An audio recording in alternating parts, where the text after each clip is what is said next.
السلام علیکم. تاسو ګورئ هم پښتون خبرونه او زه یم شاه سلیم جان. د خبرونو آغاز کوو د نن ورځې مهم خبرونه. افغانستان کې د طالبانو اسلامي امارت وایي د پاکستاني امنیتي ځواکونو په یو سرحدي کیمپ د حملې تحقیقات به وکړي چې پکې 15 فوجیان شهیدان شوي.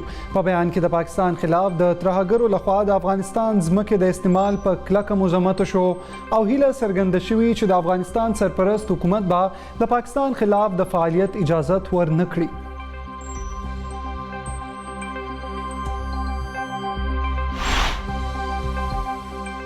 حکومت شمالي وزیرستان کې په ترهګرۍ کې لاس لرونکو ځینې کسانو په اړه معلومات شریکولو لپاره انعامات اعلان کړي دي. د حکومت لخوا د دغه ترهګرو په اړه معلومات په اشتهاراتو کې جاری شوي. خلکو ته ویلي شوي چې د هغوی په اړه معلومات ورکوونکو ته به نقد انعام ورکولی شي. افغانستان کې د اسلامي امارت حکومت د ملګرو ملتونو سلامتي کونسل هغه ریپورت مسترد کړي چې پکې ویل شوي افغانستان کې د خارجي وسلوالو ډلو بهرنو موجودګۍ او کاروایانې زیاتې شوي. هغه بې بنیاد ریپورتونه چې هیڅ شواهد او اسناد پکې نه وي د افغانستان سیمې او نړۍ په خیر او په ګټه نه ګڼي. د افغانستان د بهرنیو چارو وزارت لخوا بیان.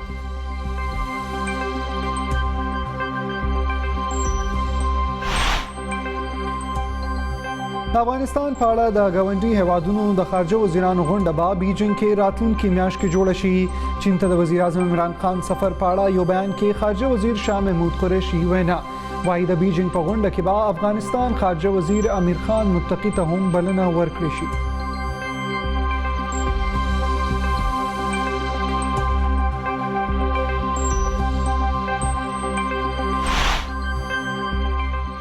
د متحده قومي موومنټ یعنی MQM وفد د چارسدي ولی باغ کې د عوامي نېشنل پارټۍ مشرانو سره ملاقات. د MQM په پلاوي کې عامر خان، وسیم اختر او نور شامل. د MQM وفد د NP مشرانو سره د ملک په موجوده سیاسي صورتحال، سند کې د بلدیاتي نظام په شمول په نورو مسلو خبرې اترې کړي. اسفندیار ولی خان د ناروغۍ له امله په خبرو کې ګډون نه دی کړی.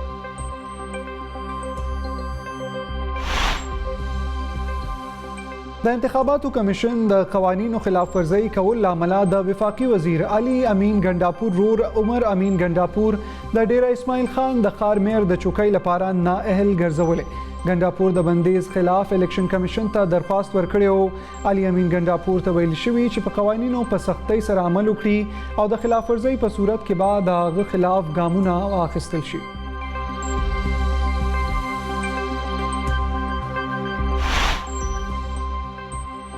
قومي اسمبلی کې اپوزیشن لیډر شهباز شریف ویلي دی چې الله ښه پوهیږي چې حکومت به کله کورته ځي.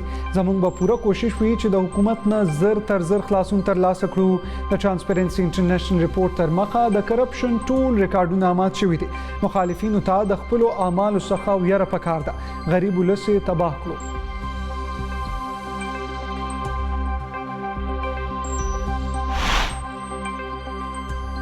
د حکومت لري کول لپاره به د پارلیمنت د نن جنگ کولی شي.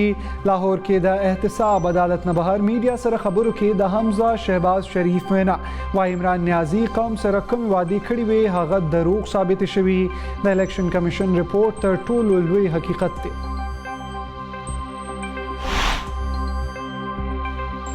باړه کې د ترهګرۍ تباهکاریانې باړه کې د ترهګرۍ په دور کې تباه کړی شوی ګورنمنت ګرلز های سکول کاریګر غړی باندې کار لا اوس هم نه دی شروع شوی. په سیمه کې داسې نور هم ډیر سکولونه وران پراته دي. ریپورت د بولټن برخه.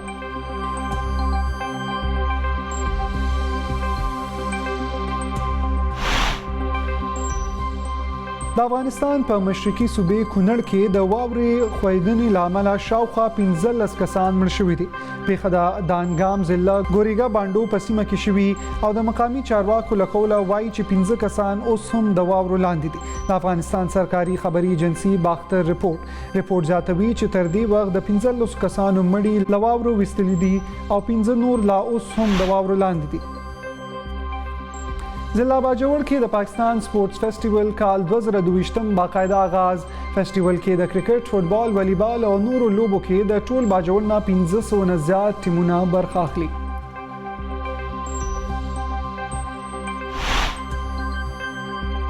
او د مردان پرایویټ ایجوکیشن نیټورک کلیزا او سپورټس ګالا پای ته رسیدلی د صوبایي اسمبلی ممبر ظاهر شاه تورو د مشر ملمه په حیث پکې ګډون وکړو او ټرافیانې تقسیم کړې. تاسو کتل مهم خبرونه وخت شوی د وړي شاندمي او بیا راځو د دې خبرونو تفصیل سره.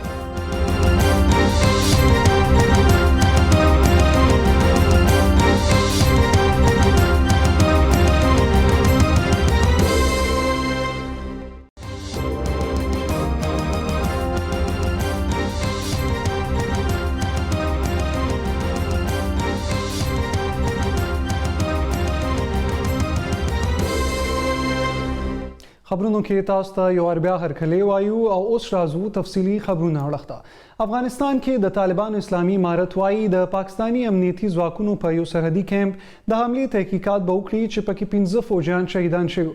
د پاکستان د فوج ترجمان ویلي وو چې 2 ورځې وړاندې د کرم قبایلي ضلع په یو سرحدي پوسټ افغانستان څخه د ترهګرو په پاکستاني ځواکونو یو حمله کې 6 فوجیان شهیدان شوي.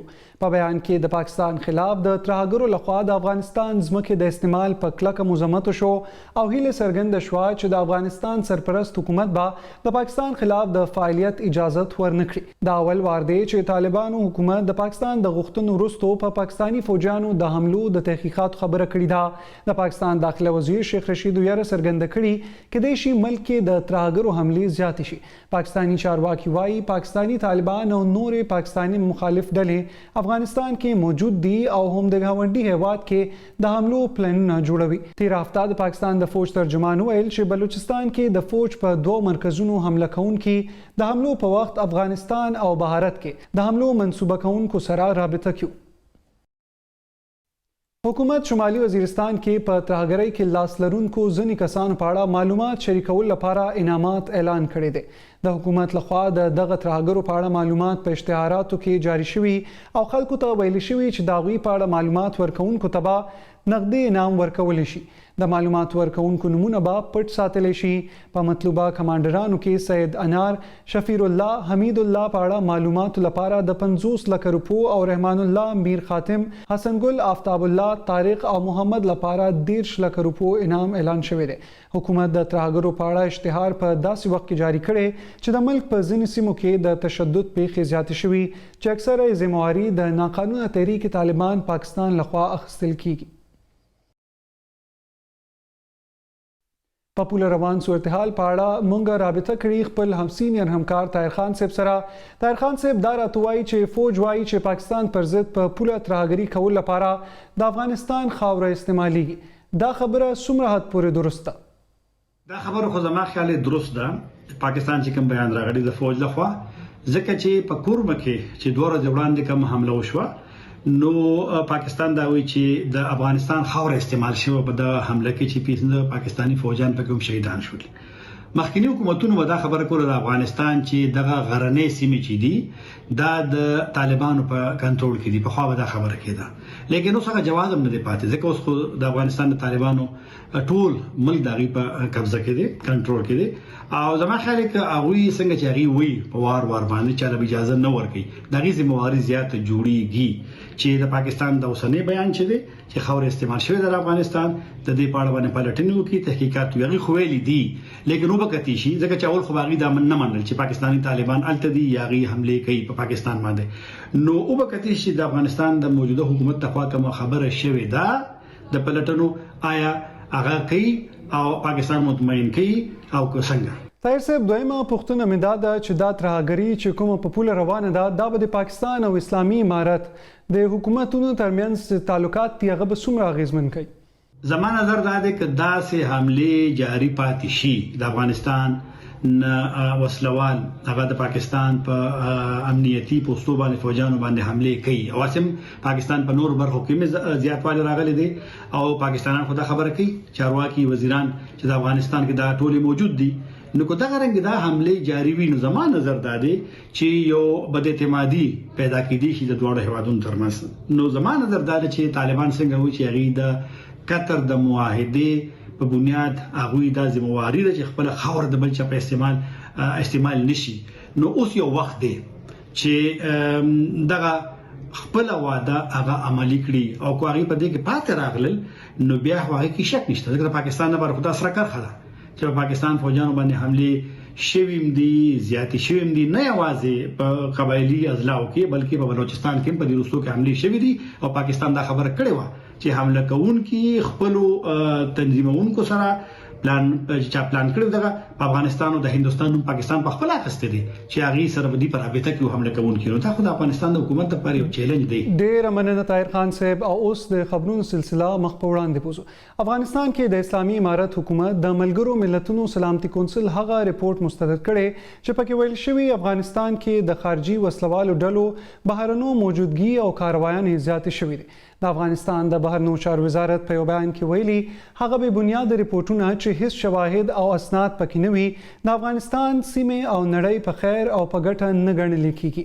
د اقوام متحده سلامتي کونسل تازه ریپورت ته د طالبانو حکومت په داسې حال کې جواب ورکړی دی چې ریپورت کې دعوه شوی چې د طالبانو حکومت جوړېدو وروسته افغانستان کې خارجي ګروپونو کارونه زیات کړي دي. په ریپورت کې راغلي چې د اسامه بن لادن زوی عبد الله د تیر کال په اکتوبر میاشت کې د طالبان سره د لیدو په موخه افغانستان ته سفر کړو.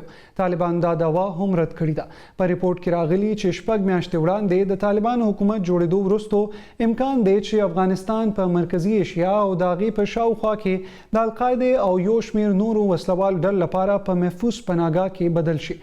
ریپورت کې زیاته شوی طالبان په مستقل توګه القاعده، پاکستانی طالبانو او انصار الله ډلې سره نږدې تعلقات لري. د طالبان د بهرنیو چارو وزارت مرستیال ویاند حافظ ضیا احمد تکل وايي حکومت د قطر د معاهدې په بنیاد په خپل هغه موقف کلک ولاړ دی چې هیڅ چاته به د افغانستان خاوره د بل چا پر ضد د استعمال اجازت ورنکړي. د ملګرو ملتونو د امنیت شورا د څار ډلې هغه راپور چې پکې ویل شوی افغانستان کې د بهرنیو ډلو فعالیت یا شتون زیات شوی دی حقیقت نه لري.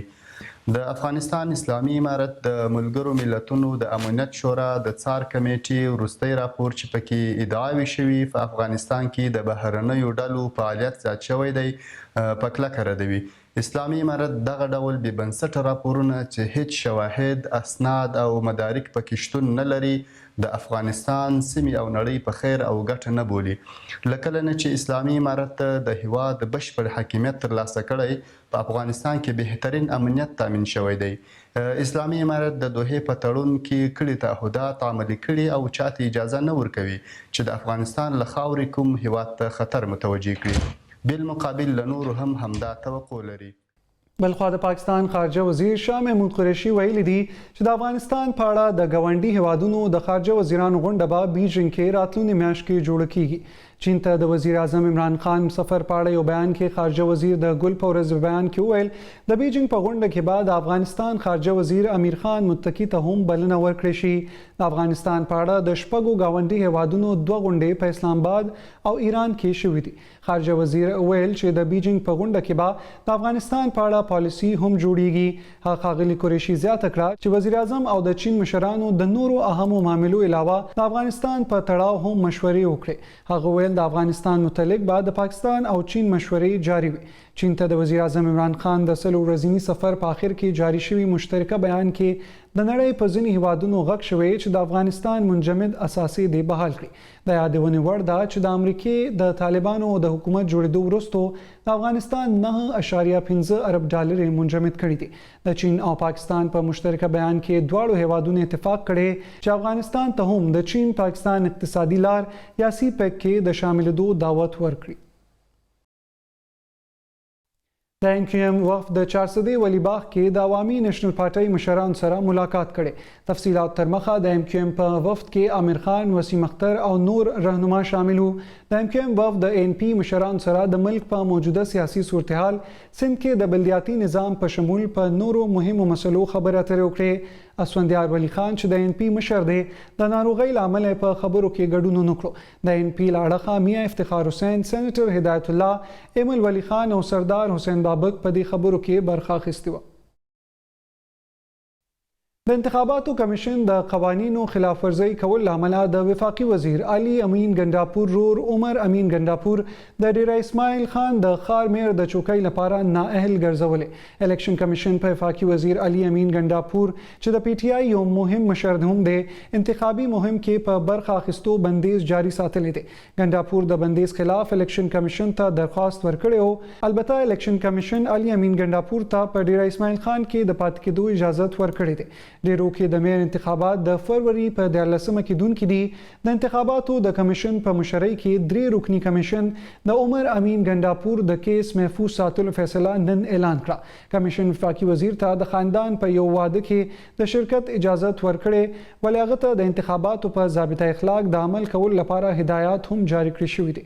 په حکم کې علي امین ګنداپور ته ویل شوی چې په قوانینو په سختۍ سره عمل وکړي او د خلاف ورزي په صورت کې بعد هغه خلاف سخت ګامونه اخیستل کیږي. اپوزیشن لیډر شهباز شریف ویلي دی چې الله ښه پوهیږي چې حکومت به کله کور ته ځي. زموږ به پوره کوشش وي چې د حکومت نه زر تر زر خلاصون ترلاسه کړو. میډیا سره خپلو خبرو په وخت د شهباز شریف وینا وه چې د ټرانسپیرنسي انټرنیشنل رپورټ تر مخه د کرپشن ټول ریکارډونه مات شوي دي. ملک کې کرپشن زیات شوی، ګراني د اسمان سره خبرې کوي. مخالفینو ته د خپلو اعمالو څخه یره پکار ده. वो अपने जो करतूतें हैं उनकी वजह से उनको खौफजदा होना चाहिए. जो मुल्क के अंदर तबाही की है, करप्शन, इनकॉम्पिटेंस, गरीब आदमी को तबाह हाल कर दिया है और महंगाई आसमानों से बातें कर रही है.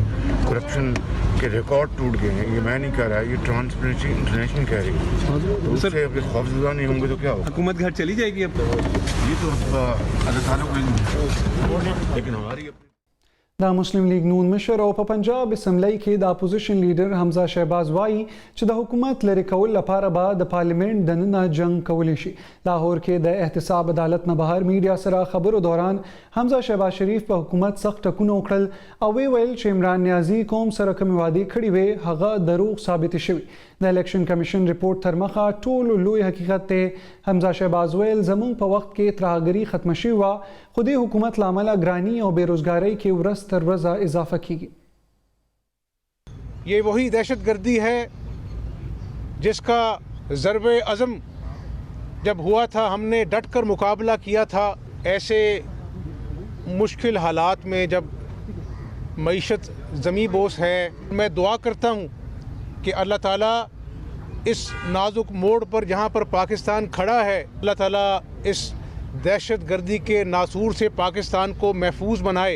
IMF ने दोबारा जो शर्मनाक शराइत रखी हैं, ये तो कहता था कि मैं खुदकुशी कर लूँगा और IMF के पास नहीं जाऊँगा. तो ये कैसा शख्स है कि जिसको अपनी ज़ात से इतना प्यार है, जिसकी अना इतनी ऊंची है कि वो मुल्की मामलात में भी अपनी अना को तरजीह देता है. جانی خیل قبایلی علاقې اوسیدونکو د امن په نامه د جانی خیل نه د بنو پریس کلب پورې ریلی ترسره کړي. د ریلی مشران قبایلی مشر ملک مویز خان او ممبر سابق صوبایي اسمبلی عدنان وزیر ویلي دي چې موږ سره د حکومت لخوا شوي معاهدې تر اوسه نه دي پوره شوي. تفصیلات مطابق هغوی ویلي چې موږ سره په علاقه کې د امن راوستو وعدې هم شوي چې تر دې دمه نه دي پوره شوي. موږ غواړو چې حکومت د علاقې نه طالبانو خاتمه وکړي او موږ سره د شوي وعدې ترسره کړي.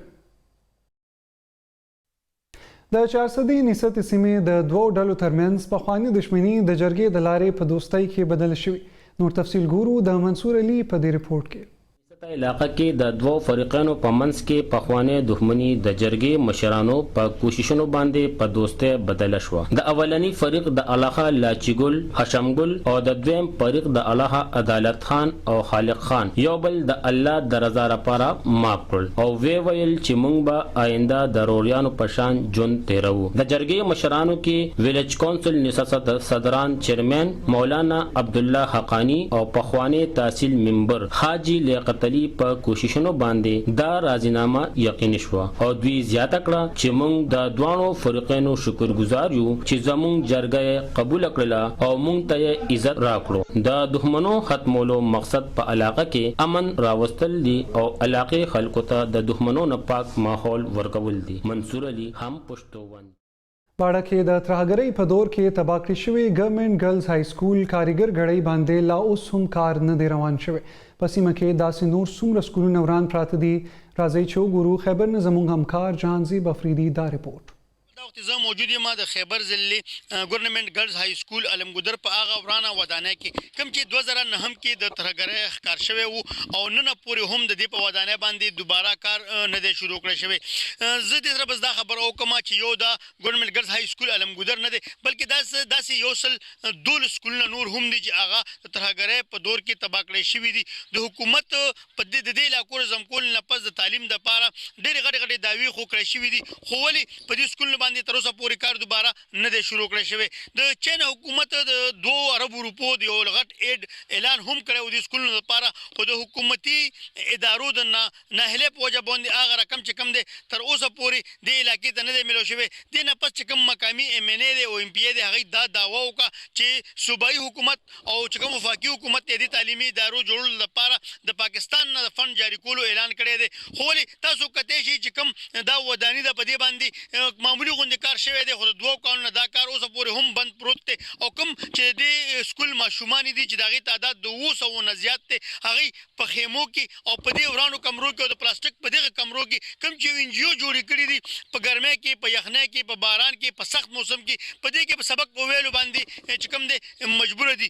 نو دې علاقې چې کوم خلک دي هغوی د حکومت نه د محکمې ایجوکیشن او د ټولو ادارو نه د دې خبرې مطالبه کړې ده که چېرې حکومت په دې علاقه کې د تعلیم ریشو زیاتول غواړي نو زر تر زره دی په دې ورانو سکولونو باندې کار شروع کړي.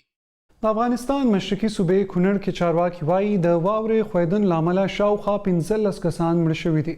د افغانستان سرکاري خبري ایجنسۍ باختر د رپورټ تر مخه پیښه د دانګام مقامي سیمه کې شوي او د مقامي چارواکو له قوله وایي چې 15 کسان اوس هم د واورې لاندې دي.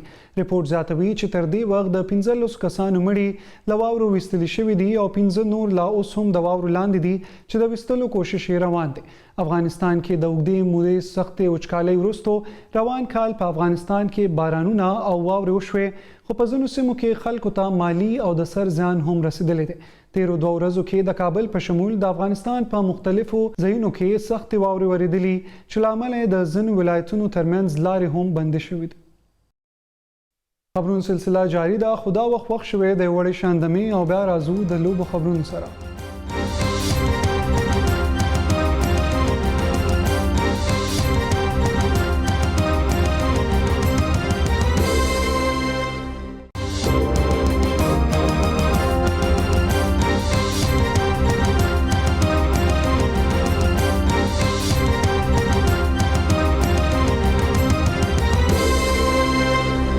هم پښتون باندې اوس وړاندې کوو د لوبو خبرونه.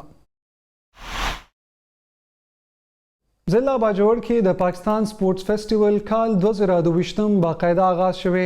فیسټیول کې د کرکټ، فوټبال، والیبال او نورو لوبو کې د ټول باجوړ نه 1500 نه زیات ټیمونه برخه اخلي.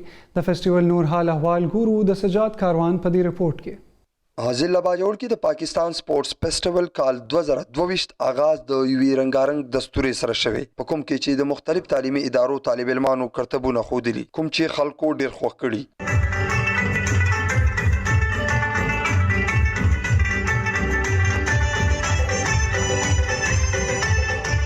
افتتاحي دستوري په موقع طالب علمانو وینا و چې لوبي د روغ صحت لپاره ډېر ضروری وي او د لوبو د دې قسمه میلو سره ډېر باصلاحیته لوبغاړي مخې ته راتلی شي. مختلف گیمونه کې کرکټ، باسکټبال، والیبال، بیډمنټن ټول گیمونه کې دا ټول دنیا ته یو د محبت پیغام دی، د یو امن پیغام دی چې پاکستان کې باجوړ کې د غرنګ سپورتس میدانونه چې کوم دي دا آباد شو. افتتاحي دستوره کې موجود د باجوړ مشران او ځوانانو وینا و د لوبو میدانونه آبادېدل د امن نښه ده او که د باجوړ ځوانانو له دغه موقع ورکړل شي نو هغې کې ډېر صلاحیتونه دي او د صوبې نوم روښانه کولی شي. لوبې چې دا د امن ډېر لوی پیغام دی، دا د امن سفیر دی. نو په کار دا چې مطلب دی منګه د دې ټیلنټ ان شاء الله تعالی دا به دنیا ته کوو چې د دې نه به ډېر بهترین ټیلنټ راوځي، ښکلی پلیر به راوځي او هغه به د پاکستان په مختلفو ټیمونو کې په مطلب جنګېږي. نو زه انتهایي مشکور یم چا چې په دې کې څونه څه کړي دي زه په خپل باندې د ما سنگران راوستي او زما په خپل حصہ دا یو جهاد دی او زه په دې جهاد کې د ټول باجوړ ته هم چې هغه په خپل حصار ته هغه په دې کې پاکستان سپورتس فیسټیوال کال 2022 کې په باجوړ مومند ضلع خیبر کې په زرګونو لوبغاړي په مختلفو لوبو کې برخه اخلي کوم چې بعد د 23 مارچ پورې جاری وي د کیمرامین عباد الله سره سجاد کاروان هم پښتو ضلع باجوړ د مردان پرایویټ ایجوکیشن نیټورک کلیزا او سپورټس ګالا هم پای ته ورسېده د صوبایي اسمبلی ممبر ظاهر شاه تورو د مشر ملما په حیث په دې دستوره کې شرکت وکړو او ټرافیانې تقسیم کړې ګورو د مردان څخه د محمد ایوب دا رپورټ د پرایویټ ایجوکیشن نیټورک سپورټس ګالا کلیزا میلا اقرا سکول اینڈ کالج کاټلنګ روډ مردان لوټ کړې ده د 2022 د چیمپیون اعزاز یې ګټلې دی اورینټل پبلک سکول دویم او فرنټیر تورو دریم پوزیشن ترلاسه کړی دی د ګالا ففایا سپورټس کمپلیکس کې د خوندورې دستورې تابع شوې وه چې ممبر صوبایي اسمبلی ظاهر شاه تورو پکې مشر میلمه و د نظامت چارې محمد الیاس ترسره کړې ای ډي سی مجیب الرحمان د فن ضلعي صدر تاج ملوک او د سپورټس ګالا چیمپیون اقرا پرنسپل سید ندیم شاه دغه عزم پخلې کړی دی چې د لوبو په لار به د ماشومانو د صلاحیتونو روزنه او پالنه کوي او د وطن دپاره به د روښانه سباون زیرې جوړیږي زموږ چې کوم سپورټس ګالا دی نور ایکسټرا اکټیویټیز بیا به ټول جاری او ان شاء الله د یو بل سره په دې کې هم دغه څنګه پسند کوو سپورټس دا کمپلیکس چې کوم دی مردان کې دا کله مقابله کیږي د کله ګراوندونه دي د کرکټ لپاره د هاکي لپاره د فوتبال لپاره بیډمنټن لپاره باکسینګ لپاره اکلیټس لپاره دا یو خشته او کله د مردان یو ډیر بازو کده جوړ شوی دی یو کمپلیکس جوړ شوی دی او د مردان ټول خلک نه صرف د مردان خلک بلکې د بهر نم خلک راځي دلته مقابله کیږي محمد ایوب هم پښتو ون نیوز تحصیل کاټلنګ خبرونو کې وړاندې کوو اوس د موسم حال